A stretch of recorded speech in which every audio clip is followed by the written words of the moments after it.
Assalamualaikum warahmatullahi wabarakatuh. Waalaikumsalam warahmatullahi wabarakatuh. Yang saya hormati Bu Rena, SPD MPD.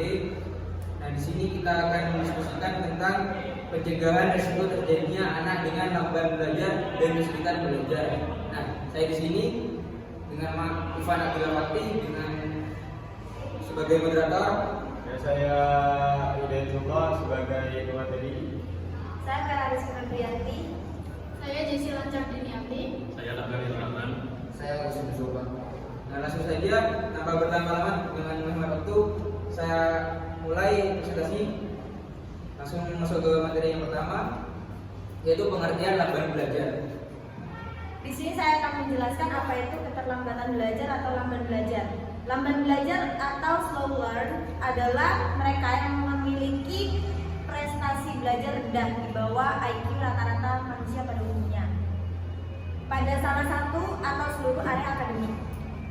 Tapi mereka bukan tergolong salah satu orang yang memiliki kecacatan mental. Skor tes IQ menunjukkan antara 70 atau 90 dengan kondisi seperti demikian. Kemampuan belajarnya tidak lebih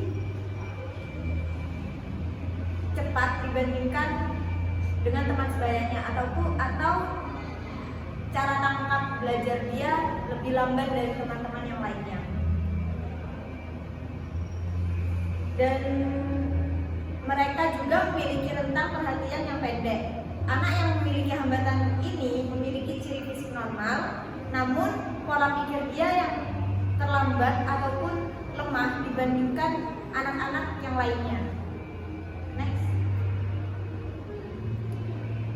Apa itu kesulitan belajar? Anak yang berkesulitan belajar ini berbeda dengan anak yang lamban belajar. Mengapa? Karena anak yang berkesulitan belajar adalah anak yang memiliki gangguan atau lebih dari proses dasar yang mencakup pemahaman penggunaan bahasa lisan ataupun tulisan.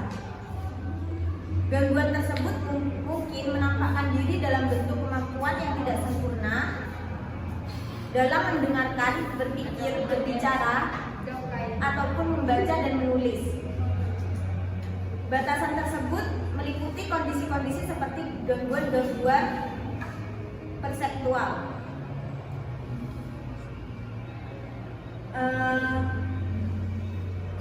Biasanya anak-anak yang berkesulitan belajar ditunjukkan oleh adanya hambatan-hambatan tertentu untuk mencapai hasil belajar dan dapat bersifat psikologis, sosiologis maupun fisiologis, sehingga pada akhirnya itu dapat menyebabkan prestasi belajar yang dicapainya berada di bawah semestinya. Jadi terkadang ini terjadi karena adanya beberapa dorongan dari luar yang memimpikan anak menjadi lebih dari apa yang sebenarnya mereka bisa capai. Dan selanjutnya, Kemudian ada penyebab seseorang mengalami keterlambatan belajar dan kesulitan belajar. Yang pertama yaitu tidak sempurnanya fungsi otak. Sebagian siswa yang mengalami kesulitan membaca disleksia berdasarkan hasil ronsen fungsi kerja otak atau MRI magnetic resonance imaging menunjukkan terdapat masalah pada otak sebelah kiri, di mana otak sebelah kiri memiliki fungsi terkait dengan pengolahan dan memproduksi bahasa. Kemudian kedua yaitu faktor genetika. Ada beberapa penelitian menyebutkan bahwa keluarga dengan ayah ibu atau saudara kandung yang memiliki kesulitan belajar seperti matematis, maka anak atau saudara kandung itu akan memiliki prevalensi risiko 35% hingga 45% untuk mengalami kesulitan belajar yang sama. Untuk yang ketiga yaitu pola asuh. Pola asuh, ahli lain menyangkut penyebab kesulitan belajar dikarenakan faktor genetika. Para ahli ini meyakini bahwa kesulitan belajar yang dialami siswa merupakan hasil pola asuh orang tua, di mana orang tua yang memiliki kesulitan belajar akan mentransfer kesulitan belajar yang sama pada anak melalui interaksi pola asuh. Untuk selanjutnya yaitu konsumsi minuman beralkohol dan zat kimia terlarang atau narkoba. Kedua, dapat mengganggu dan merusak perkembangan otak pada bayi dan menjadi penyebab kesulitan belajar kelak ketika sudah memasuki usia wajib belajar. Kemudian kelahiran prematur. Kelahiran prematur dapat menjadi penyebab seseorang memiliki kesulitan belajar karena pada bayi yang lahir prematur dimungkinkan ada organ-organ yang belum sempurna. Yang terakhir yaitu ibu yang mengidap virus HIV atau AIDS. Virus HIV atau AIDS dapat menyebabkan kerusakan neurologis atau kerusakan fungsi otak pada bayi. Oleh karena itu, bayi dilahirkan dari ibu yang mengidap AIDS beresiko memiliki kesulitan belajar.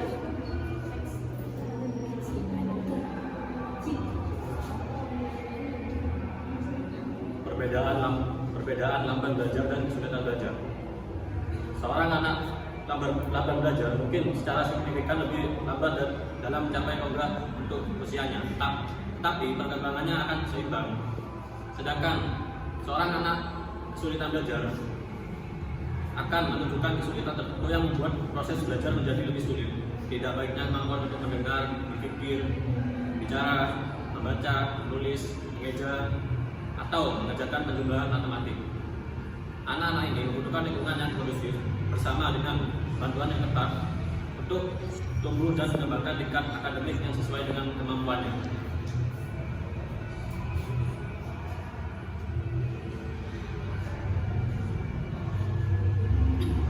Dampak dari keterlambatan belajar dan kesulitan belajar.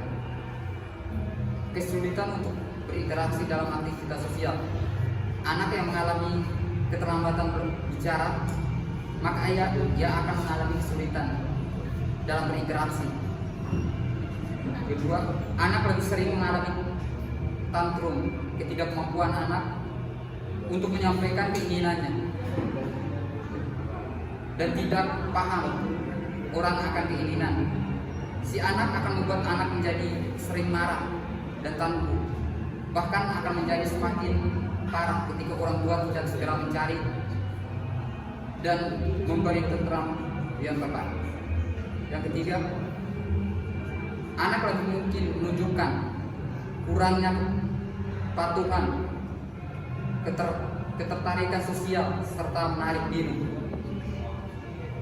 Oleh karena si anak merasa bahwa orang lain tidak mengerti keinginannya, maka anak akan cenderung menarik diri dari lingkungan sosialnya. Yang keempat, bersiko pada kekurangan kesiapan sekolah. Tentunya kemampuan bicara anak akan sangat penting digunakan ketika anak hendak memasuki jenjang sekolah. Yang kelima, kesulitan mengekspresikan perasaan atau pemikirannya secara verbal atau tertulis, serta kesulitan dalam menyusun struktur kalimat yang benar.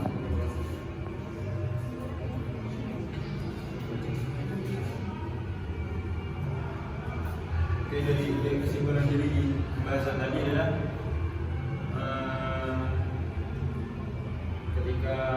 ketika anak lambat belajar dan kesulitan belajar, memiliki karakteristik yang berbeda masing-masingnya. Maka dari itu perlulah metode belajar yang tepat untuk mereka. Seperti kita harus tahu faktor apa penyebab mereka seperti itu. Ketika memang faktor eksternal, ketika sudah diidentifikasikan dan mereka bisa dinyatakan bisa sembuh, bisa kembali normal seperti anak-anak pada umumnya, maka perlulah kita tahu faktor apa sebenarnya, kemudian diidentifikasi, lalu bisa disesuaikan dengan metode apa yang tepat untuk pembelajaran yang cocok seperti mereka. Itu salah satu cara untuk mencegah terjadinya anak lambat belajar dan kesulitan belajar. Terima kasih. Nah, sekarang adalah sesi tanya jawab. Untuk kalian yang mau bertanya, silakan. Minimal satu. Jawab pada. Perkenalkan, nama saya Delia Diamanta dengan NIM 211F10026. Di sini saya mau tanya, tadi kan ada dampak dari anak lamban belajar ini, dia sering mengalami tantrum. Nah, hubungannya tantrum sama apa yang dialami anak lamban belajar dengan tantrum ini apa? Soalnya kan tantrum ini lebih ke apa ya? Dia memiliki gangguan pada saraf otaknya gitu.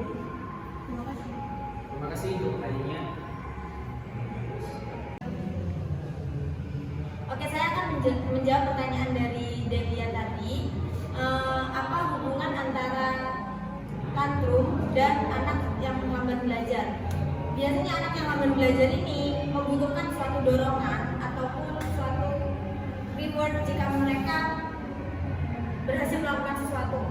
Tapi tantrum juga dapat menyerang anak yang lamban belajar. Karena apa? Karena anak yang lamban belajar biasanya yaitu dia butuh dorongan. Jika anak yang lamban belajar tidak mendapatkan dorongan dari orang terdekat ataupun dari orang tua, dia mungkin tidak bisa menjadi tantrum. Terima kasih. Bisa dengar juga dia. Bisa.